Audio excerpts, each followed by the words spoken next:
now that we've talked about anchors, let's talk about the attachments to those anchors. The attachments to the anchors kind of fall in three different categories. One being a transom. What this is a transom is a large object trying to pass through a very small hole. And I've set up a couple examples here to show that. We have, down here, we have an anchor hook up here where we have a rock. We've tied into a rock. We've passed the rope through a hole in the rock. We have these very large boulders here that are not going to be moving. And so as we pull on this rock, as that rock comes to that hole, it's so large that it doesn't pass through the hole, and therefore it becomes a very positive type anchor. This is a very good anchor system if you can find them. Unfortunately, though, from there, what we find in nature that more situations where we have to use what's called a wedge anchor. A wedge anchor is an anchor where we take something and we wedge it in behind another object to be able to pull. And so in this particular example here, we have a knot on the end of this rope that's actually wedged in underneath this particular rock, which is our anchor system, and then you can pull against that. The only real big issue with that is that these knots sometimes with movement can pop out. Manufacturers, though, have the ability to, or the manufacturers have come out and they've kind of helped this design a little bit, and they've created manufactured type wedge systems. And a really good one is called a cam. There's also nuts and bolts and things like this, but I have an example of a cam over here. Come on over here and let's take a look at that. And basically in this particular type setup, as an example here, what we have is we have a crack in the rock, which is our anchor system, and then we have this camming device set in here, and we've hooked into that. Basically what this camming device is it's set up such that when you squeeze the triggers, it actually collapses this. We can set it in the crack and pull. As you pull, it starts to wedge out, and it's very positive. And in fact, this one holds up pretty well versus some of the other type anchor systems. In a later segment, we'll talk about some of these different type devices and connections to the rocks in connection to different anchors, such that we get a greater detail in that. So, and then the last type of attachment to the anchors that we want to talk about is we want to talk about transoms. Transoms fall in a couple different categories, and let's go ahead and move over here and we'll talk about these transom anchors. So, with this, a transom anchor, basically a transom anchor is we're going to wrap around either a tree or a rock, a minimum of 3 different wraps, and as we wrap around, a minimum of 3 different wraps. One of the things that we see, and I see this a lot in marine industry and all that, they wrap off on poles and things like that.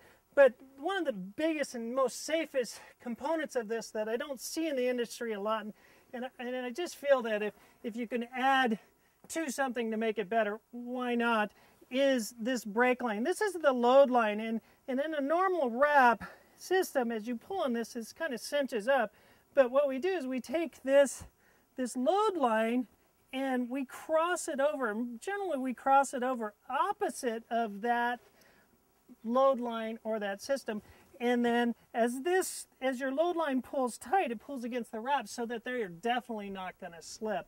It's a good safety feature to this. Additionally, on this, our free end of the rope is actually connected back to our load line, but as you can see, it's hanging loose. As it hangs loose here, it's not going anywhere. It's just kind of a safety backup system. If all else fails, that's going to catch. When you're tying this, though, you want to make sure that you don't get this tight in here, because that becomes a girth hitch kind of situation, and the girth hitch will actually weaken the rope at that point. Tensionless anchors generally maintain 100% efficiency of the rope. So very good, solid anchor systems. You can use this with webbing as well. There are a couple of other examples of tensionless type anchors, and we're going to move over here and I'll show you a couple examples of those. In this particular setup, what we have is a piece of webbing here, and with our webbing, basically what this is it's what we call a basket. It's a loop of webbing that is wrapped around our anchor system, and then you take that loop and you hook a carabiner in, and we hook our rope into that. Very positive, very kind to the rock, very kind to the anchor, very kind to the rope, and doesn't do that. One of the downsides to this is a lot of people will do what's called a girth hitch, where they do this here. This is very bad, very weak point right here. In fact, this will break here every time. So be very careful when you're setting up girth hitches that you actually hook both ends into the carabiner and not just one. So that's what we call a basket. A basket, very strong, maintains, and in this fact is double the strength of the weapon because you have two straps of webbing going around at once. An additional type tensionless type hookup is this is called wrap 3 pull 2. You can wrap 4 and pull 3, it doesn't matter.